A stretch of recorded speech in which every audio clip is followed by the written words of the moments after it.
Ok, otra vez hermanos, bienvenidos. Vamos a hablar de las 10 llaves para entender la manera de profetizar entre los judíos. Y eso ha de gritar una pregunta. Oye, si tú, Eric, ¿desde cuándo fuiste tú un judío? No lo soy. Pero he leído, y cuando digo eso, por favor, no se ofenden. Pero creo que he leído cada libro que tiene que ver con Isaías que haya sido escrito por un erudito santo de los últimos días, por lo menos. Y he leído varios libros que no fueron escritos por los santos de los últimos días sobre Isaías. Pero no he ido a ser un rabino. Pero, por ejemplo, he leído el libro por el hermano Coleman. Este libro que no es de la iglesia, de unos 10 autores. Este aquí por el hermano Perry. Este por el hermano Ludlow, y él tiene otro libro también. ¿Qué has leído? ¿Qué he leído? Sí. Otro por el hermano Perry y su hijo. Pero honestamente el autor que más me gusta es el hermano Gileadi. ¿Por qué el hermano Gileadi? El hermano Nibli, y otra vez entiendo que estoy hablando a los que hablan español, y no han podido escudriñar todos los libros que nosotros tenemos a nuestro alcance en inglés. Y por eso estoy haciendo eso, lo he dicho antes. El erudito, no quiero ser el mejor, pero uno de los más famosos de la iglesia se llama el hermano Nibli. Y él escribió probablemente 50 libros. Y tengo el catálogo de todos sus libros. Y el hermano Nibli, siendo el erudito más reconocido, uno de los más reconocidos en la iglesia, era profesor en BYU por años. Él dijo que este hermano, el hermano Gileadi, es el único miembro de la iglesia que es capaz de enseñarnos sobre Isaías. Y la razón es el hermano Gileadi fue instruido en la manera de profetizar entre los judíos. Él vivía en Israel y estaba estudiando para ser rabino cuando se convirtió a la iglesia. Y vino a un año después de bautizarse al lago Salado a ir al templo porque tenía ganas de entrar en el templo, y él haya escrito varios libros. Ahora, pero también, como no soy él, no puedo decir que lo que voy a estar enseñando es con su permiso, porque pues no tengo su permiso. Entonces mis palabras son mis palabras, como he dicho antes. Si estoy equivocado, estoy equivocado, punto. No vayan a echar la culpa a ninguno de los eruditos que he leído, pero de todos sus libros estoy por expresar varios llaves. Y primer llave de que habla, de lo cual vamos a hablar. Bueno, hay 10. Primero, el uso de patrones. Necesitamos entender el uso de patrones. Segundo, el uso de metáforas y nombres claves. El tercer, la repetición para vincular conceptos. Otra llave. Y vamos a entrar en cada uno de esos, pero los digo nada más para que saben lo que son los días. Analizar. ¿Mande? ¿Y a dónde vamos? ¿Y a dónde vamos? Sí. Analizar todo el libro, no versículo por versículo. Oh, cómo me choca eso. Tomaremos no solamente un versículo, sino un frasecito de un versículo para definir un tema, y ignoramos todo el resto del libro. Por ejemplo, con Babilonia, sacamos un frasecito de la Doctrina y Convenios, y con eso se basa nuestra definición de Babilonia por todo el resto de las escrituras, cuando no tiene nada que ver con eso, pero otra vez es otro tema. La repetición cíclica de la historia, el pacto entre Dios, sus siervos y el pueblo. El séptimo, Sión y Babilonia, una estructura sincrónica. 8. Las estructuras literarias establecen los tiempos. Explicaré cada uno de esos al rato. Y el tirano contra el siervo en los últimos días. Y la escalera espiritual del progreso. Hoy día vamos a empezar con el primero, lo de patrones.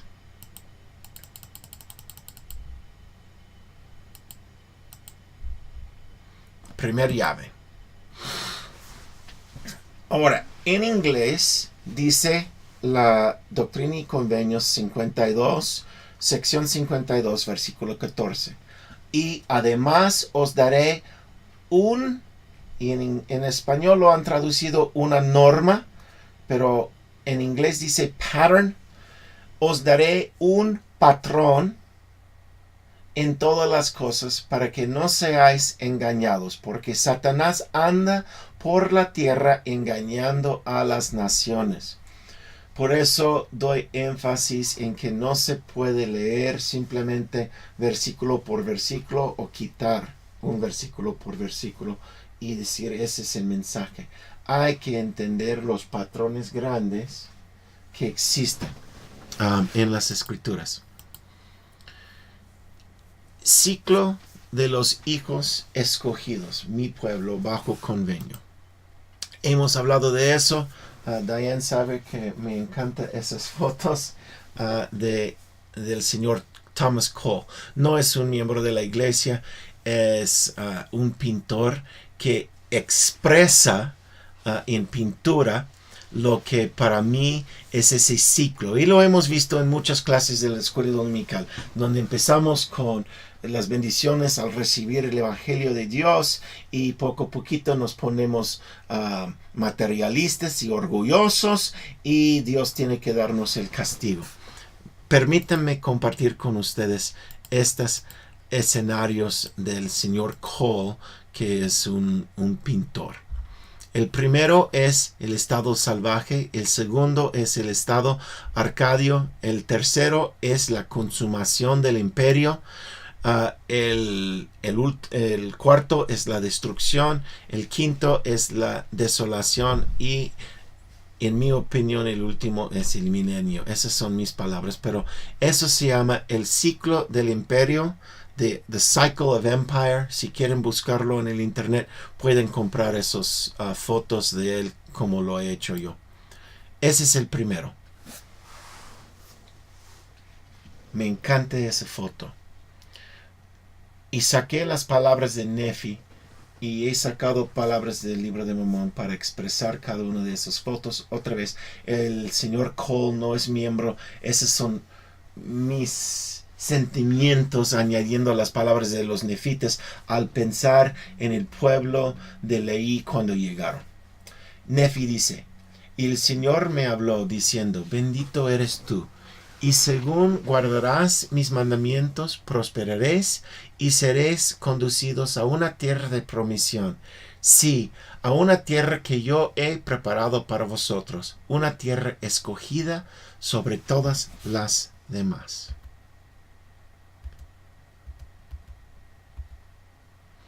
El segundo, el estado pastoral. Y llegamos a la tierra prometida y empezamos a cultivar la tierra y a plantar semillas y crecieron extraordinariamente y encontramos que había animales de toda especie, lo cuales el hombre podría utilizar y hallamos toda clase de minerales. Por tanto, fuimos bendecidos en abundancia. 1 Nefi 18, 23 a 25. Ahora llegamos a la parte que es, o lo que él llama, la consumación del imperio. Con poco después de recibir todas las bendiciones, ¿qué hace la gente? Y nos multiplicamos y nos extendimos sobre la superficie de la tierra, y llegamos a ser sumamente ricos en oro y en plata y en cosas preciosas, y en finas obras de madera, en edificios y en mecanismos. Y también en hierro y cobre y bronce y acero, elaborando todo género de herramientas de varias clases para cultivar la tierra, y armas de guerra, sí, la flecha puntiaguda y la aljaba y el dardo y el jabalina, y todo preparativo para la guerra. Y fíjense que en cada una de las fotos él tiene ese mismo montecito, o sea, es el mismo escenario cada vez. Pero ahora mire cómo haya crecido el imperio.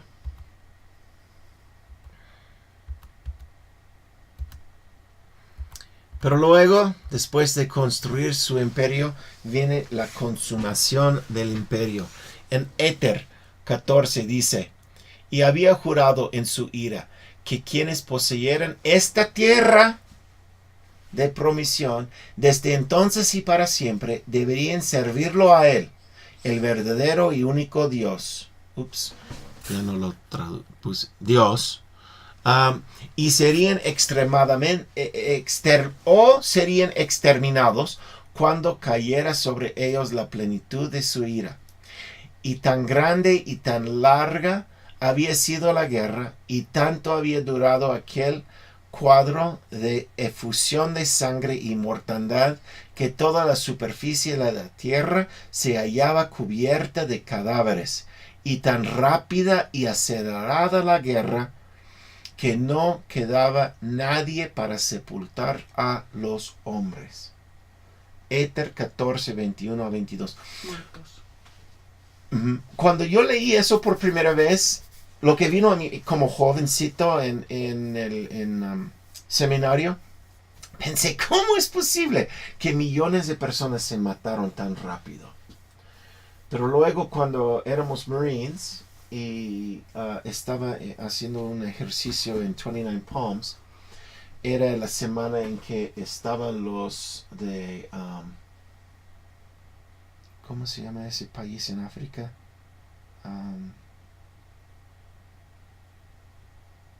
You remember? ¿Cómo se llamaba? Ruanda. Ruanda. Los Ruanda. Hutsis y los Tutsis. Sin armas normales de hoy, con espadas, se mataron entre sí 1 millón de personas en una semana. Y me sacó de onda eso, ¿no? A ver que 1 millón de personas se habían matado en una semana con machetes. Sí. Horrible. Esa parte, esa última foto, se llama la destrucción, la desolación. O sea, ya no hay habitantes, obviamente. El pueblo se haya acabado, y solo se queda un pueblo sin nada. No puedo imaginar en mi mente cómo era cuando Mormón y Moroni estaban viendo la mortandad que había pasado a los restos de su pueblo.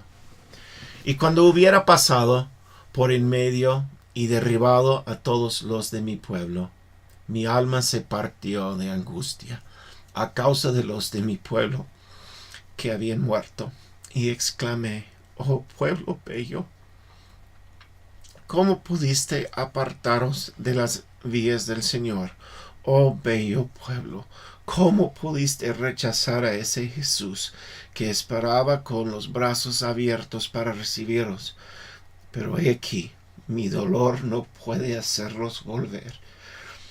Oh, si hubieres arrepentido antes de que cayera sobre vosotros esta grande destrucción, mas he aquí, habéis desaparecido. Mormón 6, 11 a 22.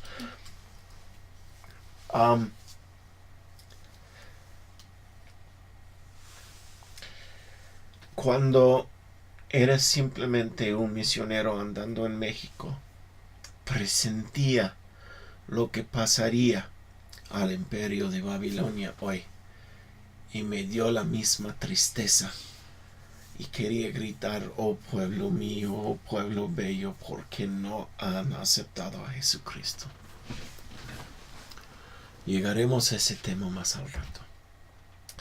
Lo bellísimo de ese señor Thomas Cole en otro conjunto, y ese conjunto de retratos no es de lo que era el otro, que es el ciclo del imperio. Esos solamente son 5 retratos. Si van a buscar los demás retratos, este retrato se llama El viaje de la juventud. Y a mí me encantó porque pensé que la ciudad de Éter va a poder regresar a la tierra después de esa destrucción y que haya varias personas aquí. Y sobre esta tierra se edificará una nueva Jerusalén por los lamanitas. Es su papel, por favor escuchen, para que el resto de la posteridad de José, otra vez, la nueva Jerusalén tiene que construirse para el beneficio del resto de la posteridad de José. Y ven que allí no lo cambio al remanente.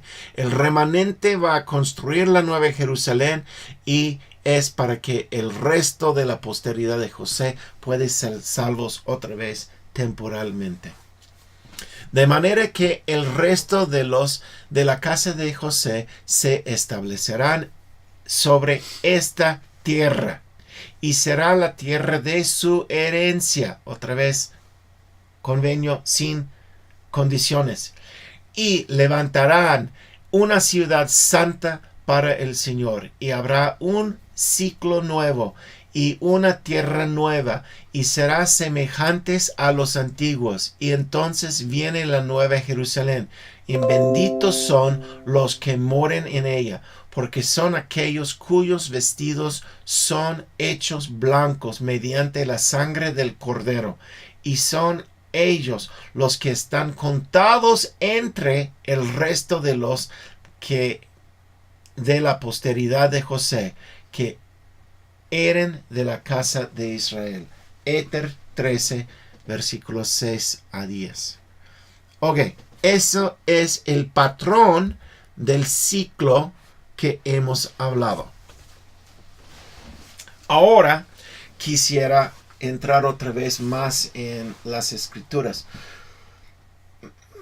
No comparto lo que es sagrado, por favor, personal para mí. Y no soy como los que les encanta compartir sus bendiciones patriarcales. Diciendo eso, mi bendición en una frase dice que debería escudriñar los últimos días. Habiendo obedecido eso, lo que quise entender es qué era la razón por lo cual Dios justificaba la destrucción al nivel macro de toda una nación.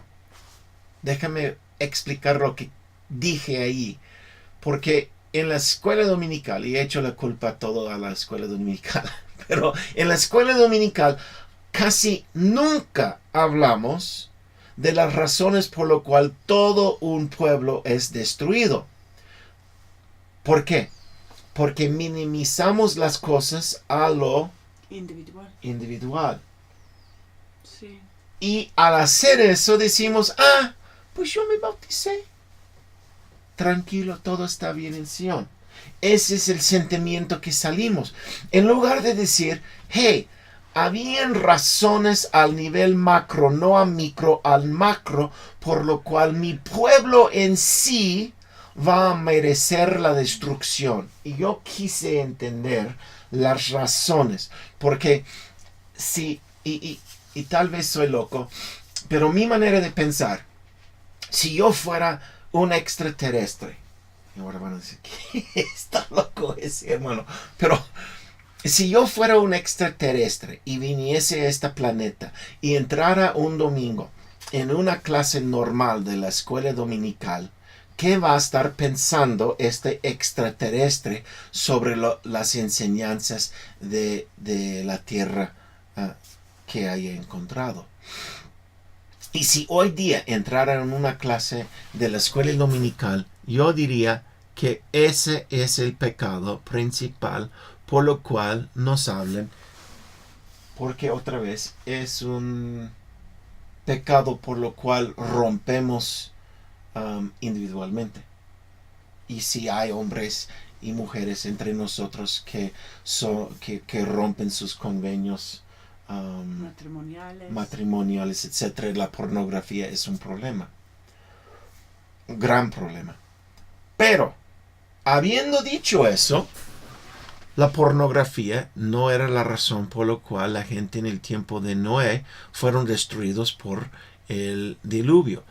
Sí era algo, obviamente tenemos sodamitas de Sodoma, y el pecado sexual sí era una de las razones por la cual la gente de Sodoma murieron. Pero la nación de Israel, la nación de Judá, la nación de los jareditas, no hablamos de eso.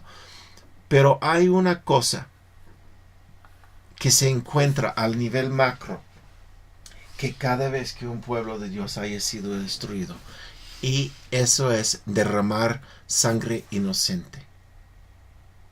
Y el segundo es el orgullo que se manifiesta en el materialismo. Sabemos que esos dos fueron las razones por lo cual el pueblo de Dios haya sido destruido al nivel macro, vez tras vez tras vez. Entonces, ese ciclo, ese patrón, debemos estar preguntando nosotros mismos. Ahora, he dejado eso allí mucho tiempo para que puedan copiar y ver y empezar a escudriñar ese tema. Es una de las razones por lo cual he dejado eso allí, para que pudieran copiarlo. Ok. El uso de patrones. Y además os daré un patrón en todas las cosas para que no seáis engañados, porque Satanás anda por la tierra engañando a las naciones. Ya hemos hablado de un ciclo que es mostrado por esas fotos, ¿no? O sea, llegamos a las promesas, somos una gente buena, obedecemos a Dios, Dios es nuestro Dios, adoremos a Él y Él nos bendice. Y cuando nos bendice recibimos riquezas y con esas riquezas construimos armas de guerra y con esas armas de guerra ya nos acabamos.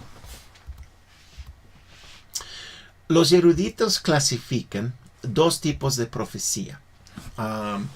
Hay la clásica y la apocalíptica. La mayoría de las escrituras, según los eruditos, tanto de la iglesia, tanto afuera de la iglesia, son clásicas. Necesitamos entender algo sobre patrones, porque tenemos la tendencia de decir, pues eso fue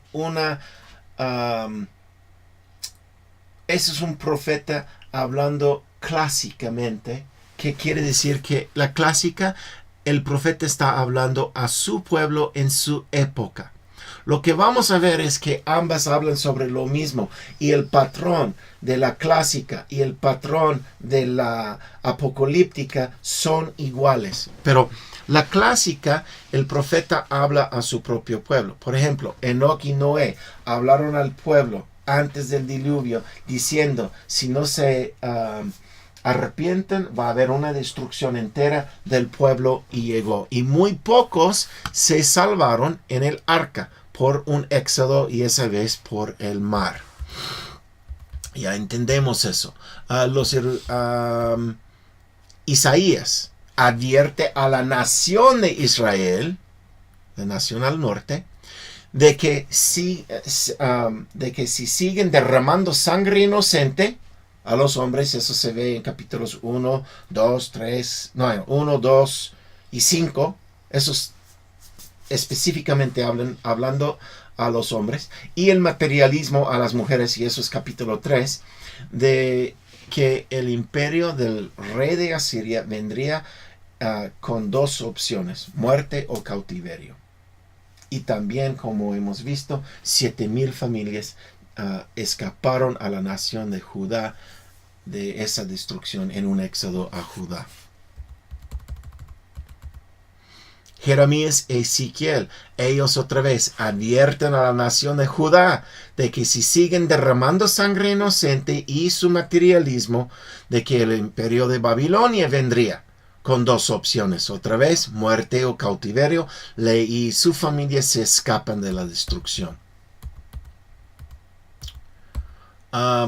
Éter advierte a los jaraditas, si siguen derramando sangre inocente y enfocando en su materialismo, que todos serían destruidos si se mataron entre sí. Y nadie escapó a esa destrucción. Coriantor vivió, que dice, 2 lunas más después de la destrucción. Y se acabó.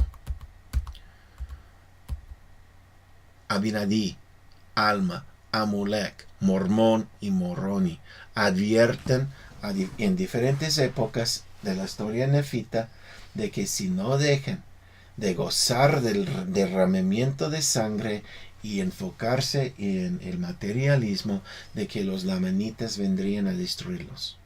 Y pocos se escaparon de esa destrucción. Y yo sé, lo que debemos entender cuando leemos las escrituras son aquí arriba el patrón que estamos viendo, no específicamente las palabras de Amulek o las palabras específicas de Moroni. Sí son esas importantes, pero para entender el mensaje del profeta en aquel, a mí hoy, lo que tengo que hacer es verlo desde arriba, verlo como lo aplicaría el patrón el general patrón general sobre nosotros. Y esa es una de las cosas, el primer llave en entender a Isaías, es entender estos patrones. Ahora, hay la parte apocalíptica, y eso es fácil, todos entienden eso, Daniel y Juan el amado, ¿no? Daniel habla, pero de una Persia que sería destruida por una Grecia, pero el angelito le dice, pero eso simboliza a los últimos días. Juan el Revelador habla específicamente a los últimos días, y él habla de una Babilonia la Grande, la madre de las rameras, que será destruida por la bestia. Lo que pasa, hermanos, es que Persia y Babilonia son iguales, y Grecia y la bestia son iguales, aunque tienen sobrenombres diferentes. Entraremos en ese llave más al rato. Ok. La apocalíptica habla del fin del mundo y lo dice de antemano. La clásica habla a su pueblo, los profetas hablan a su pueblo en su época, como Isaías, Jeremías, Ezequiel y Malaquías. Pero las profecías apocalípticas y las clásicas hablan de los últimos días. Las apocalípticas directamente, mientras las clásicas lo hacen como un patrón. Por eso hice tanto énfasis en las clásicas, porque el patrón es lo mismo. Si el pueblo de Dios rechaza después de haber recibido el evangelio y se derraman sangre inocente y son materialistas, más hay los otros que estaban ahí en ese cuadro hace un momento, pero específicamente derraman sangre inocente y son materialistas que llevan el orgullo, esos dos pecados, si hacen eso al nivel macro, serán destruidos por un imperio que vendrá, y habrán dos opciones, muerte o cautiverio. Ese es el patrón. El nivel nacional. Sí, al nivel nacional. Sí. O de grupo grande, no individual. Así es. Todos los escritos proféticos, ya sean sobre el fin del mundo específicamente o no, son visiones del futuro. Se puede superponer el patrón de las profecías apocalípticas y clásicas sobre la otra. sin añadir ni quitar un elemento esencial de cualquiera de ellos. Los nombres de los protagonistas se cambian. Como ahorita vimos, Grecia y la bestia. Se cambia el sobrenombre del protagonista, pero el patrón no cambia. Entonces los nombres de los protagonistas se cambian, pero el escenario y guión es lo mismo. Ambos predicen patrones negativos y positivos. El patrón negativo, cuando el pueblo de Dios u otras naciones vuelven a la maldad, Dios levantará una potencia mundial que invade y destruye sus vidas y sus tierras y toma muchas personas cautivos. Ese es el patrón al nivel macro y grande que haya pasado vez tras vez tras vez. El patrón positivo, a los que se arrepienten de su maldad, Dios los libera y viven en paz. Y esta última vez va a haber una paz milenial. Nefi dice: les leí lo que escribió el profeta Isaías porque apliqué todas las escrituras, ambos patrones, positivos y negativos, a nosotros mismos, para nuestro provecho e instrucción. 1 Nefi 19, 23. ¿Por qué es tan importante tomar sobre nosotros el patrón negativo y positivo? O mejor dicho, ¿cuál es la tendencia del ser humano? Siempre queremos aceptar lo bueno y echar lo malo a otros. Uh-huh. Y siendo miembros de la iglesia, ¿cómo lo decimos? Que el bueno es ahora y los malos fueron antes. Sí, lo bueno aplica a nosotros hoy día. Por eso dice aquí en el libro de Mormón, creo que es el, ¿cómo se llama? Samuel, el Amanita, que dice, si hubiéramos vivido en el tiempo de los antiguos, hubiéramos nosotros sido buenos, no hubiéramos rechazado las palabras de los profetas, pero viviéndolo hoy día, ¿qué hacemos? Rechazamos las palabras de los profetas. ¿Por qué es importante ese concepto de aplicar ambos patrones sobre nosotros? Y ya lo hemos hecho. Déjame darles un ejemplo de eso. ¿Ok? Isaías 2. Dice: en los últimos días, el monte de la casa de Jehová será establecido como la cabeza de los montes, y será preeminente entre las colinas, y fluirán todas las naciones hacia él. Hemos oído cuántas veces desde el púlpito en la conferencia que esto aplica ¿a qué? A nosotros. Cuando dices nosotros específicamente. A la iglesia de Jesucristo de los santos de los últimos días. ¿Dónde? Aquí en Utah. Aquí en Utah. Porque la casa de Jehová es ¿qué? ¿La iglesia en sí? No. No. ¿Dónde está la casa de Jehová? El templo. El templo, exactamente. Entonces, el templo está en el monte, siendo la nación. ¿Okay? La nación y monte están vinculadas. Ahorita vamos a ver eso. Pero la nación, donde está el templo de Jehová en los últimos días, bueno, mejor dicho, el templo de Jehová va a estar en la nación americana. Y decimos, eso es nosotros, es Utah. Es bueno. Ajá. Muchos pueblos irán diciendo, vengan, subamos al monte de Jehová, a la casa de Dios de Jacob, para que nos enseñe en sus caminos, para que andemos en sus sendas. Presidente Hinckley dijo que la olimpiada que se hizo en Utah era el cumplimiento de eso, y todos los mormones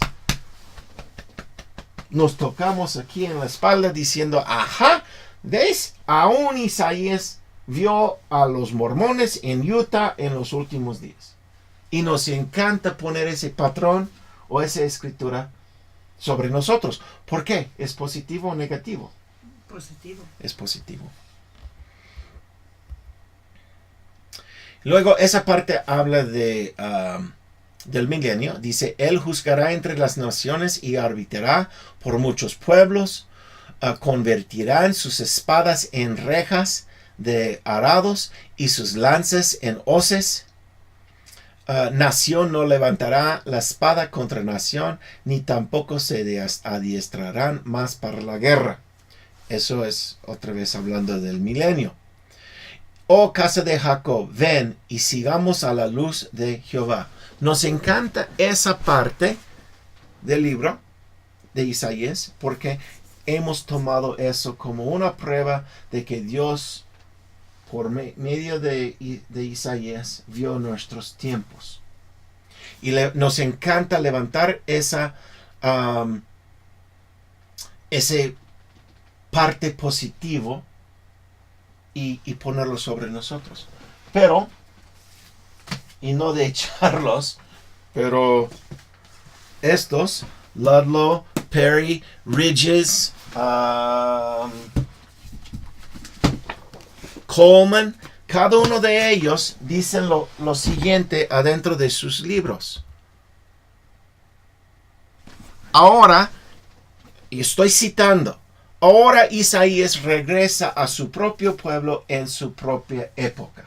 Vendrá algo negativo, obviamente. Ya me has oído antes, ¿verdad, mi amor? Déjame regresar a donde estábamos al principio de eso.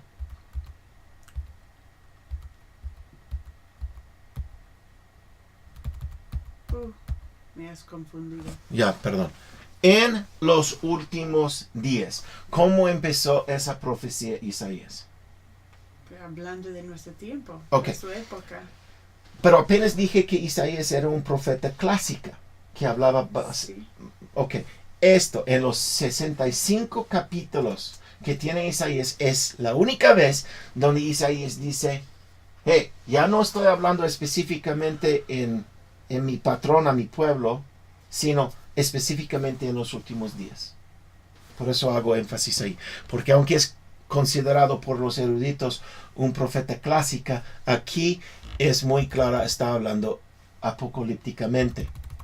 Ahora, llegamos a versículo 5 y como dije, en estos libros, y lo podría encontrar en cada uno de los libros escritos por esos eruditos que he leído y respeto a ellos, no creen que no los respeto, pero en esa parte estoy mostrando lo que hacen porque hacen lo que todos nos gusta hacer, porque es una tendencia del ser humano. No estoy echando encima a esos autores. He aprendido muchísimo de ellos, pero hacen lo mismo que otros hacen. Y esas palabras exactas están adentro de cada uno de esos libros. Isaías regresa a su pueblo, a su propio pueblo, en su propia época. Hablando después de versículo 6, en capítulo 2. Yo me pregunto, ¿y cómo saben eso? ¿Simplemente porque el patrón se cambió de positivo a negativo? ¿Qué es lo que dice el resto del capítulo 2, que empezó con la frase en los últimos días? Versículo 7 dice, su tierra está llena de plata y oro, y no hay fin de sus riquezas. Si el templo de Dios estaba en los Estados Unidos, o en Utah más específicamente, hay todavía en los Estados Unidos, es un país, una tierra llena de plata y oro, y riquezas sin fin. Su tierra está llena de caballos, y eso en aquel era como tanques, o sea, caballos de guerra. Dependiendo de la traducción que lean de Isaías, muchos dicen caballos de guerra porque es más explicatoria, pero en aquel caballos era la manera de llevar a cabo guerras. Entonces, su tierra está llena de caballos de guerra, no hay fin a sus carros de guerra.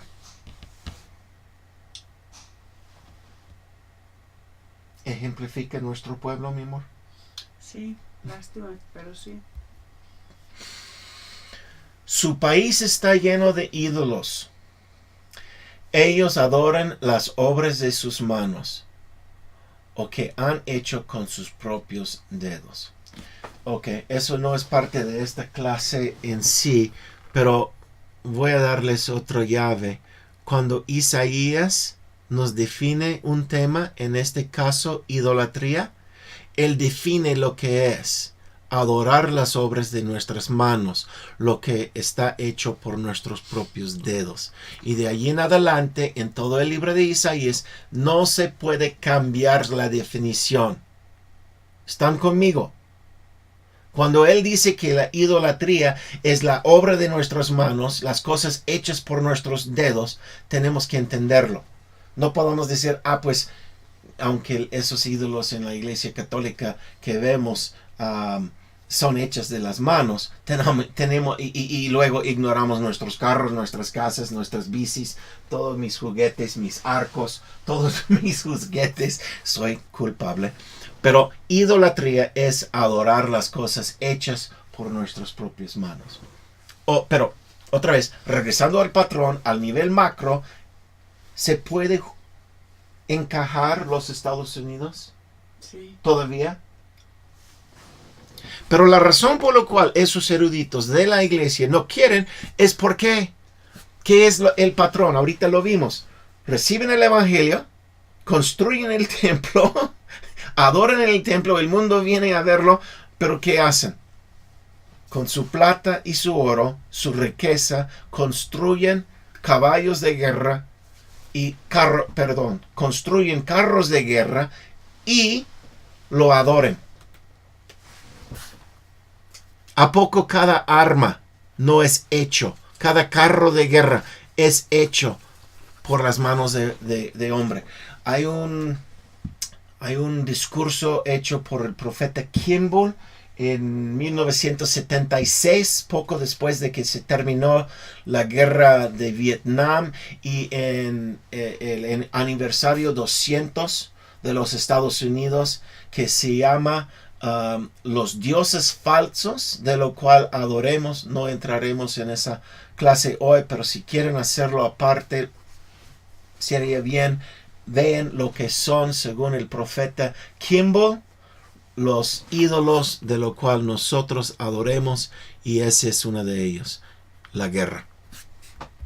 Ahora, eso es el sí. Si hacen eso, entonces, ¿qué va a pasar? Y otra vez, seguimos en Isaías 2, que él dijo en los últimos días, los ojos altaneros de los hombres serán degradados y la arrogancia humana será humillada. Solo Jehová será exaltado en aquel día. Jehová de los ejércitos tiene un día preparado para los orgullosos y arrogantes, que tienen una tierra llena de plata y oro y armas de guerra, y contra todos los elevados. Ven también Tercer Nefi 16:10. Ok. La razón por la cual hago tanta énfasis en ese punto es simple.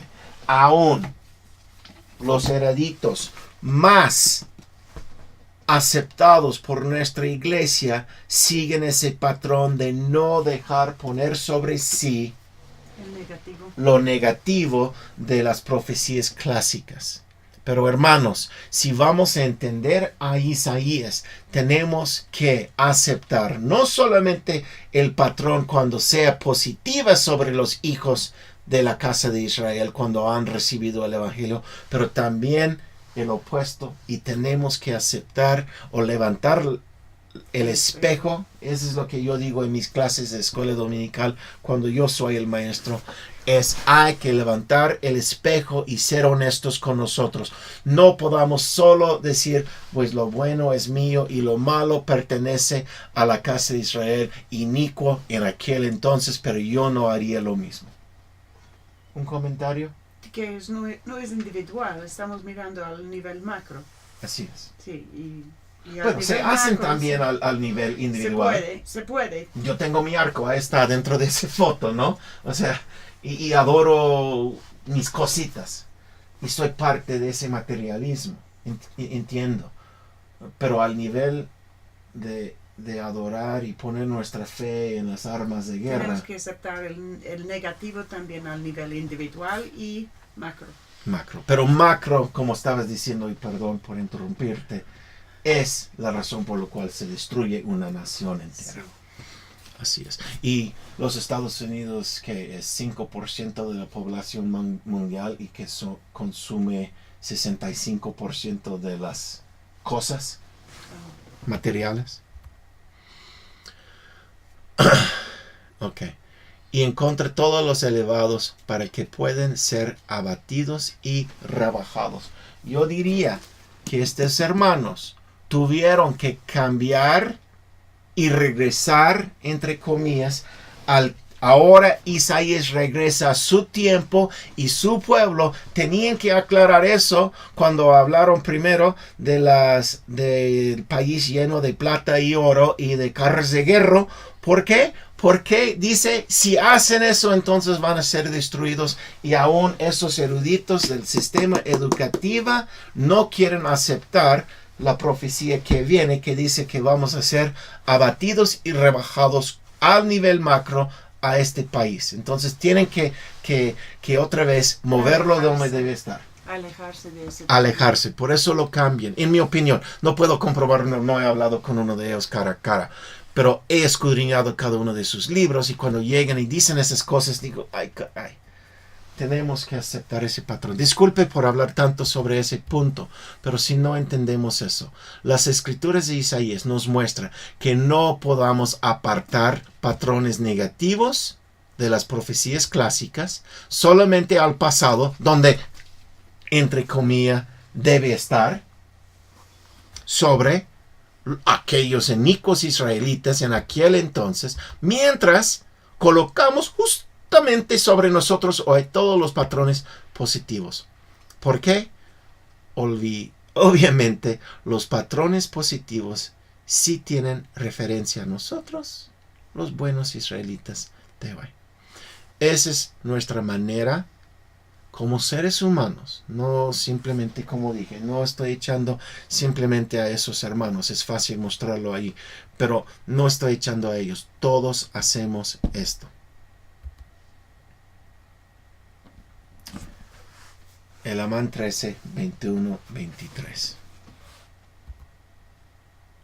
Ok. Ahí se termina el primer patrón. El entender que repaso lo que hemos visto.